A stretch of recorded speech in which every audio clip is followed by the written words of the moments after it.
We're going to talk about a few things that were going on in the world, including what was going on in the NBA right before the COVID-19 shutdown. Stick around.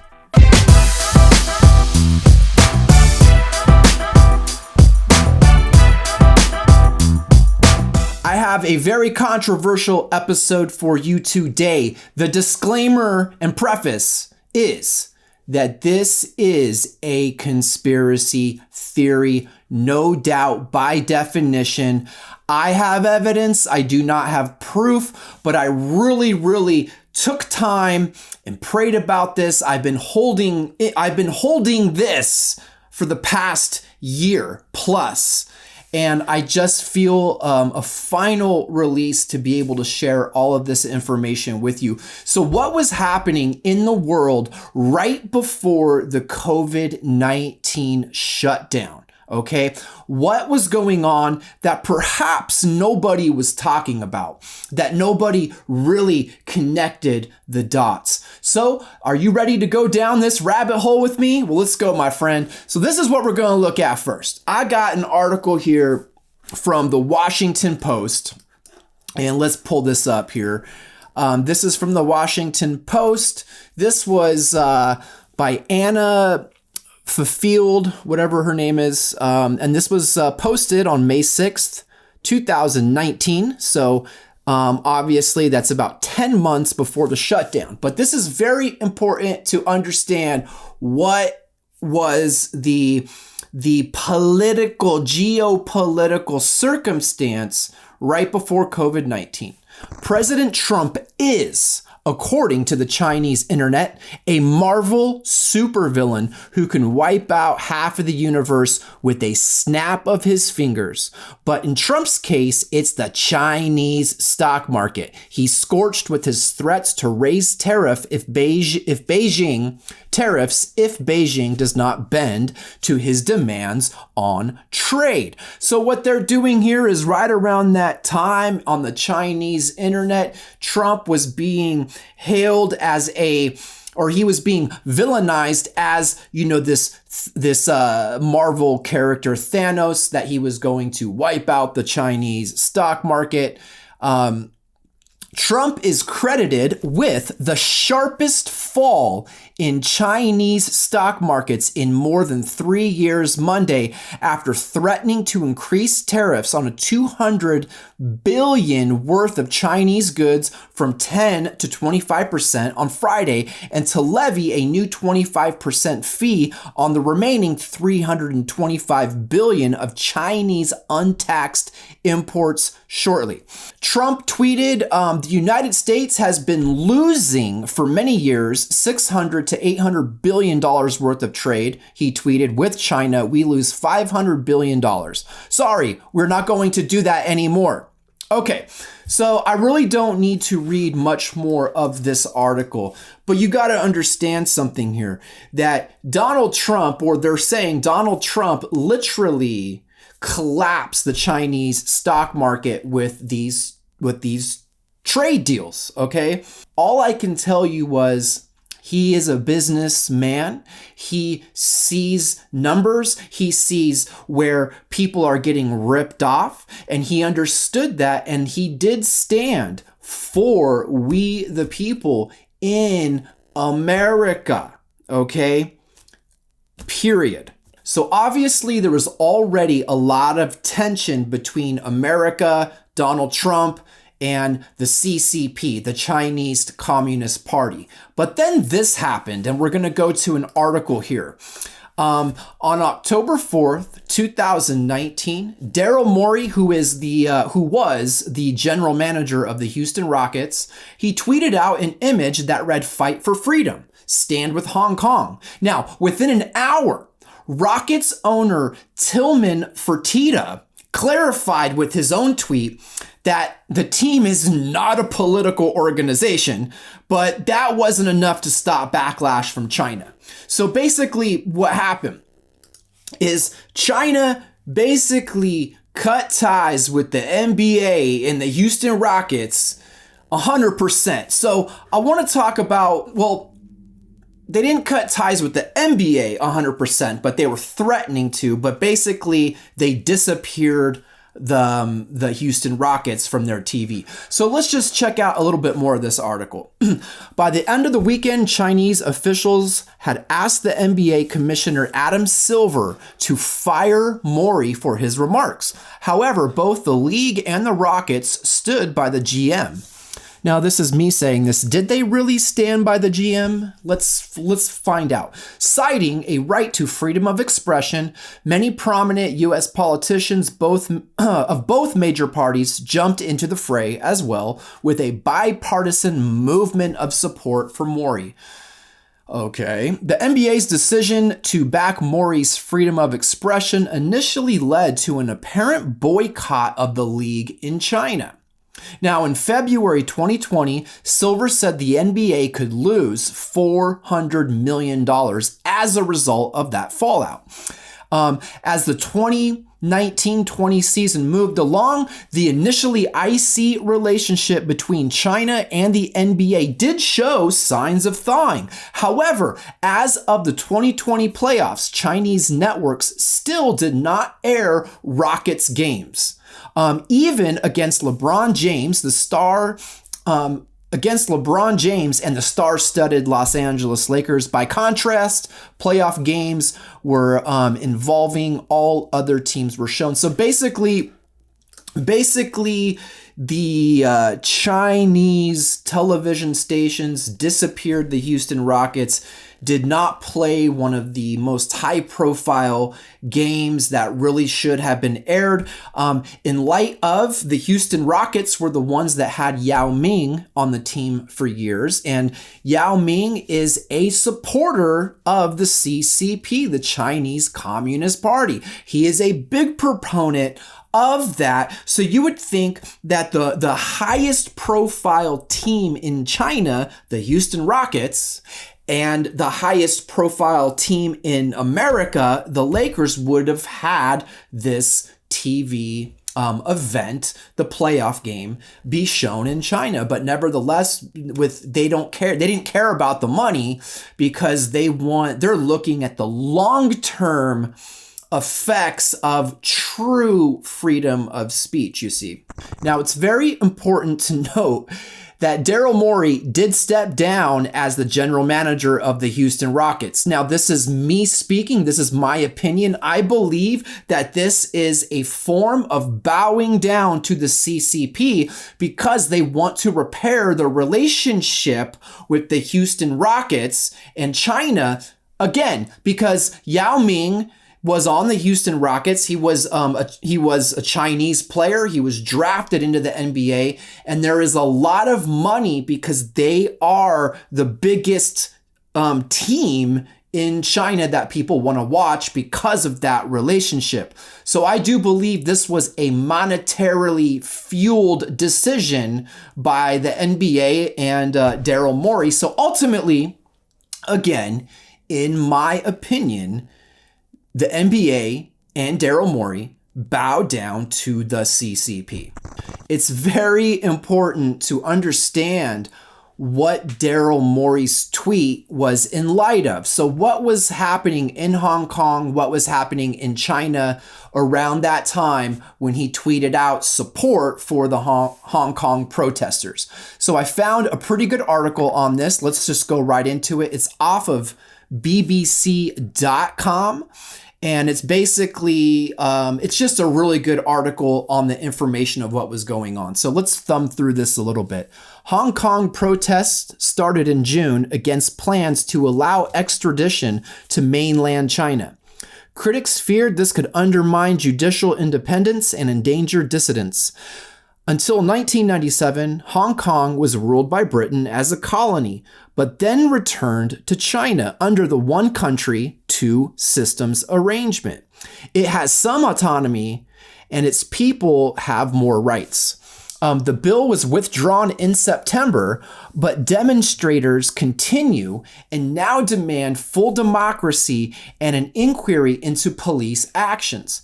Clashes between police and activists have become increasingly violent, with police firing live bullets at protesters, attacking officers, and throwing petrol bombs. So basically, in a nutshell here, is that there was a bill that was going to be passed that would allow extradition to Chinese mainland of people who maybe were on the I would say the blacklist of the CCP. So basically that would have been giving mainland China the right to go into Hong Kong and hunt down individuals that they deemed as a threat. And Hong Kong wasn't having it at all. It is important to understand that these freedoms that they have right now will expire in 2047, and it's unclear what Hong Kong's status will be then. So within that agreement that they had in the 1997 agreement, that in 2047, Hong Kong, from what I'm seeing, will go all the way back to China, and it won't be two systems anymore. It'll just be one system. So there's people that are in Hong Kong that have experienced a level of freedom, and they don't want to give that freedom up. And so that's what Daryl Morey was supporting. He was supporting freedom. So what's wrong with that? So tensions were already high between US and China with the Trump tariffs, and Trump allegedly being Thanos and snapping his finger and wiping out half of the stock market in China.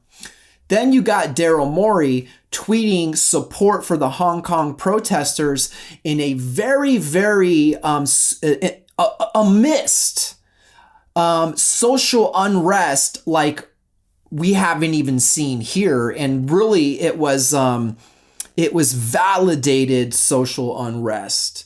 And it was really a human rights violation on a global scale. But money talks so loud. It just talks so loud. So what happens next really is where my conspiracy theory comes into play here. On March 11th, 2020, the National Basketball Association announced the suspension of the 2019-2020 basketball season following Utah Jazz center Rudy Gobert testing positive for coronavirus. Okay, so for people who think that this is a bioweapon, right, which I am one of them, I do believe that this was an act of war, and that's my opinion. I don't have proof, I have evidence. I do believe that this was an act of war. And in return, so what happened? Our stock market began to crash. A lot of people started losing money. The economy was upended, right? Millions of people couldn't work. They couldn't go into their job and do what they did to, create wealth for their family and put food on the table. The whole American economy was shut down. It looks a lot like retaliation to me. It's almost blatantly obvious. And it seems like China used the NBA as the carrier of the coronavirus into America. And really, that was the catalyst, that China was mad at the NBA. They were mad with the Houston Rockets. And did they retaliate against America by doing this? So I want to show a clip of LeBron James responding to the Twitter support that Daryl Morey showed. So let's check out this clip and let's dissect it a little bit. I just think that, when you're misinformed or you're not educated about something, and I'm just talking about, the tweet itself, you never know the ramifications that can happen. We all seen what that did. Not only, So right here, he says that if you're misinformed or uneducated about something. Now let's go back. Let's listen to it again. I just think that, when you're misinformed or you're not educated about something, and I'm just talking about, the tweet itself, you never know the ramifications that can happen. So that to me right there, that sounds like you bowing down to China. You are accusing Daryl Morey of being uneducated and misinformed about something, okay? And he's accusing Daryl Morey of not really understanding the repercussions of what was actually going to unfold because of that. Daryl Morey was supporting, okay? He was supporting freedom in Hong Kong. This is a group of people who is eventually going to be losing those freedoms that they are experiencing right now. That's why they're so upset. Now, the hypocrisy of this, and I'm not a LeBron James hater, although I really love to watch him play, but I always root against him. I just think it's good basketball when he's on the court. So I'm supporting him on that end. But did you think, Mr. James, about the ramifications of supporting a communist organization known as Black Lives Matter? Black Lives Matter organization does not hide their communist roots. With Susan Rosenberg, they're not hiding that. The people that are behind Black Lives Matter, they came out of communist organizations. Now, this isn't a show about communism. If you want to know more about communism and the history of that, go to dailyrenegade.com and check out Under the Red Sky, episode 1. It goes into that a lot. But that's not what this show's about. But did you think about the ramifications, Mr. James, about when you were supporting that and using your basketball platform as a political activist? Okay, it's just it's not coherent. Now, I believe that if you truly believe these things, now, do you have the right to use that platform as for activism? And my question, I guess my answer there is maybe you shouldn't be able to do that. And why do I say that? Because you're saying there's this whole thing of shut up and dribble and how a lot of these players are saying, I will never do that, right? Now, I don't think that they should shut up and dribble. But what about people like me, right, who worked for a corporation, right, that would not allow me to express my religious faith, but this company would allow people to express their sexuality as long as it was in the realm of LGBTQ+.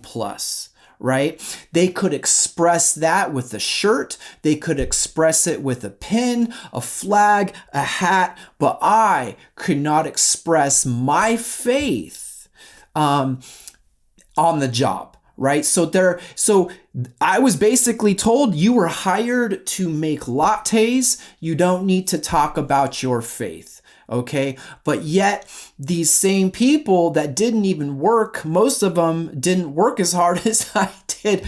They were able to express that. Now, I'm not mad. I'm not calling for equality on that, because the thing is you couldn't shut me up. You couldn't have me not talk about Jesus in the workplace and share my testimony and love on these people in the name of Jesus. Like, no matter what they said, they couldn't shut my voice. But why is it that it applies to you on that end, LeBron James, to where you're making millions and millions and millions of dollars a year and you're able to do that? But why wouldn't you support our right to be able to express our views without being censored or hindered? All I'm asking for here is there's hypocrisy here, But what I'm asking people to do is it can't only be for one group. It can't be a double standard. It has to go both ways with all viewpoints.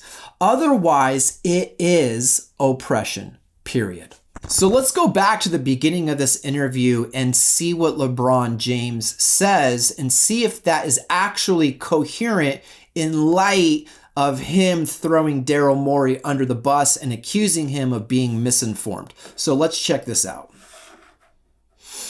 Just went through. I think when we talk about the political side, I think it's a very delicate situation, very sensitive situation. And for me personally, I think if any of you guys know me or always cover me, you guys know when I speak about something, I speak about something I'm very knowledgeable about. So he says that you guys know me. You know that when I speak about something, I always speak on something I'm very knowledgeable about. Something that hits home for me, something I'm very passionate about. And I felt like with this particular situation, it was something not only was I, not informed enough about, I just felt like it was something that not only myself and my teammates or our organization. Okay, so he admits that himself that he was not very much informed about. Now look at this, dude. You said that you've been to China about 15 times, okay? You've been over there. You're playing basketball over there. Of course you're informed about the CCP, the Chinese Communist Party, about all of their rules and their oppression of women, their oppression of freedom of speech. Of course you know about that, but you didn't want to speak about it. But then you accuse Daryl Morey of being misinformed. How can you say that Daryl Morey is misinformed when you yourself right here said that you were not informed? So you weren't informed, but then yet you accused Daryl Morey of being misinformed. This is a knee bowed to China. Now, this next part that I want to go into is in regards to Myers Leonard. Just to get you up to speed on this, let's go through this article real quick here. Myers Leonard, a reserve center for the Miami Heat basketball team, has been fined $50,000 and suspended for 1 week after a viral clip showed him using an anti-Semitic slur while playing a video game on public live stream. Let's talk about this, of what our culture is kind of turning into. If you're a little bit older, you don't know what's going on with this whole video game and live streaming culture. Just a quick rundown is it's huge. They're basically playing video games with each other. They're live streaming it. They have headphones, a microphone. It gets very nasty and dirty with the language that a lot of these people are using on these live streams. But nevertheless, most of the people that are doing it are not famous, but this dude is famous and he has gained sponsorship on his streaming channel or whatever. Basically, he is making money to play video games live and be talking to people. So that is real. And this dude was rightly called out for doing this. But let's look at something really interesting that happened a few years ago with my boy LeBron James. And let's talk about this a little bit here. So the NBA has issued several sanctions over the years for racial, ethnic, and sexist slurs while bypassing penalty upon review in other situations. In 2018, former Heat, same team, it's kind of a coincidence there, but the Heat forward LeBron James issued an apology for using the term Jewish money in an Instagram post. Jewish explained he was quoting the song by 21 Savage, typing the lyrics into his account. So is there a difference here? But here you have LeBron James, who has kind of been in the public eye for saying some pretty racially charged things a lot, okay, against white people, and in favor of Black Lives Matter organization without really him being fully informed. Or if you are fully informed, then let's be coherent with our biases that we have, okay? But is there a double standard here? But here's the bigger picture in light of everything that we just showed you. Trump, the tariffs, China's stock market going down 50%. China's really mad at America, really mad at Donald Trump. Daryl Morey tweets this tweet out in support of Hong Kong, putting in jeopardy the billion-dollar relationship between China and the NBA. Then the coronavirus so happens just to come in through the NBA. The NBA was the catalyst of the shutdown of the American economy. And now we have this guy, Myers Leonard, who actually has to go to a racial insensitivity training course. Or is that like China's re-education camps that they do? Okay. Now, I do not support being racist against any race or any color, any person, any creed. Okay. My stance is very simple, is I love Jesus. I'm a Christian. And I believe that as a Christian, that Jesus is the answer to peace and to bringing peace ultimately on this earth. It will happen. And Jesus will bring true justice to every person in this world. And that's why I warn people, right? You might want to put Jesus above your political views, above your social issues. Put him above that and let your political views and your social issue biases and all of that stuff flow from an eye of true justice, which is Jesus Christ. Jesus Christ brings true justice. We here on this earth, no matter how hard we try, we cannot bring justice to this earth. Communism, okay? And I'm talking to Black Lives Matter organization. Communism and equality is not the answer. Now, yes, we need reform. We need people to love people. That should be the answer, is we should love our neighbor and do unto others as we would have them do unto us. We should walk a mile in our neighbor's shoe. We should be friends with a diverse set of people based on the character of their heart and how they live their life, not on what religion they are or what creed they are or what race they are, because you can't change how you were born. So I believe in all of those things. I believe to treat somebody with love in the name of Jesus Christ. But we can't bring that justice. And I'm speaking here to LeBron James, as I know you want to bring justice to a lot of your like-minded people out there that grew up the way you grew up and that don't have a way out through basketball. But what you can be telling them is you have a way out if you leverage who you are. Go to school, get a degree, start a business. The things that you're supporting, LeBron James, like Black Lives Matter and the repercussions of your support was a group of people that went into those neighborhoods and destroyed businesses of people that were trying to find a way out. Did you think about those repercussions? Does that apply to you, or does that only apply to Daryl Morey in this case? Or were you bowing your knee to China? Ultimately, were you bowing your knee to China? And obviously, you can talk about other races and other things in a negative light, but other people can't. Even when reviewed by the NBA board, there is a definite double standard here. My heart hurts because I love sports, but why did sports have to get politically charged? I couldn't be politically or religiously charged at my place of work. Only on my side, only in the light of my biases, but the other people could, but I couldn't. There's a double standard here. Now, I don't want it to be equal. I don't really care. right? I'm not out here screaming and crying. The bigger picture is China.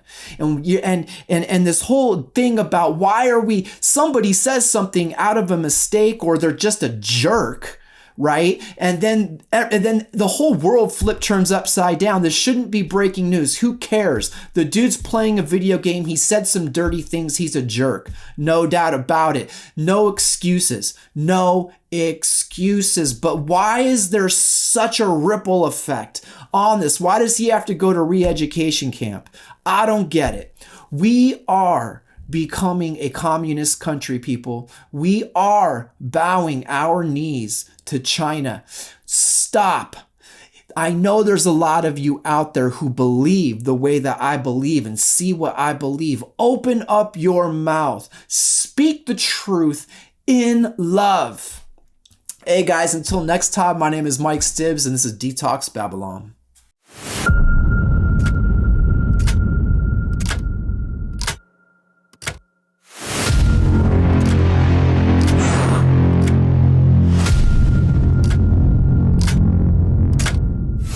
Artificial intelligence is already scary enough. There's already things that computers can do today that they couldn't do 5-10 years ago, and it's radically changing the world. But what's really frightening is what's called artificial consciousness.